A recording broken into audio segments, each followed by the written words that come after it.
What's going on, everyone? Welcome back to my YouTube channel. Welcome back to another episode of Film Stock Reviews. In this episode, I'm reviewing Reminiscence. Now, basically, Reminiscence tells the story and follows a man who uses a machine in the character of Hugh Jackman, who plays Nick.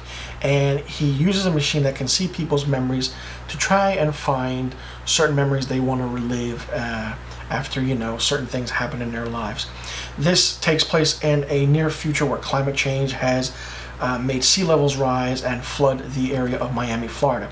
Now, finding out what's happening, we find out that Nick wants to find this missing love, this woman named May that he fell in love with while she came in and wanted to relive a memory that she had.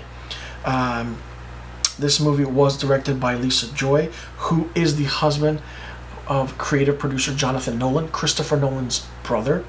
And they wanted to make this a film noir movie, but let me tell you, this movie was really bad. I didn't enjoy this movie. It took a while to get used to. It has that neo-noir feel to it, but they couldn't hit the mark on certain things. The story was confusing, and it took almost an hour, I want to say an hour and a half to get, going.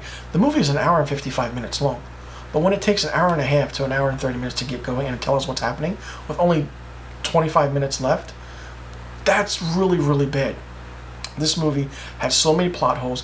There were no major interesting villains in it. Hugh Jackman didn't play a hero role like he did with Nick. And of course, Rebecca Ferguson as May was that femme fatale that we always wanted.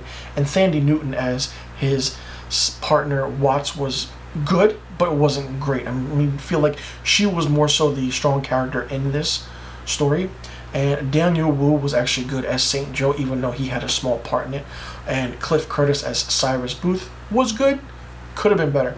We find out certain things that happened over the time, why May came into Nick's life, what she did, why she's doing it. And we find out in the end it's a lot of corruption and all this stuff happening because of one little thing that changed the whole course of what happened in Nick's life, May's life, and even everybody else's that's involved in this. For Lisa Joy, who wrote this and directed it, she missed the mark on how things are done. I understand she tried to do good things with her directorial debut, but I'm pretty sure she can do better. Even though Reminiscence had a strong plot and an interesting story, the sci-fi aspect of making it look like Blade Runner meets the Maltese Falcon, it didn't work at all.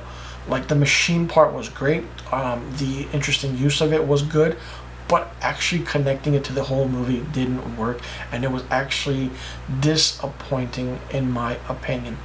I actually had to stop the movie a couple times because I was trying to figure out what was going on, and if I have to do that and stop the movie and then play it or fast forward it to parts where they're not boring or slow moving, then I really didn't like it. For me, Reminiscence gets 1 out of 5 stars. The only thing that was good about it was the sci-fi aspect of it, and that was it. The machine going into your memory, trying to relive everything. It's kind of like Inception, but in reverse. And even though, they tried to hit the mark on certain things, it just didn't work. And making it a neo-noir sci-fi thriller movie just didn't hit the mark. So let me know in the comment section below what you thought of Reminiscence. Did you like it? Did you not like it? And what did you think of it? And it actually did premiere on HBO Max on August 20th, 2021, the same day it came out in theaters. So it was a simultaneous release. But, for anyone who saw it in the movies, I really hope that you got your money's worth. If you didn't, just stay home and check it out on HBO Max or when it hits streaming services after it's done in theaters and on HBO Max.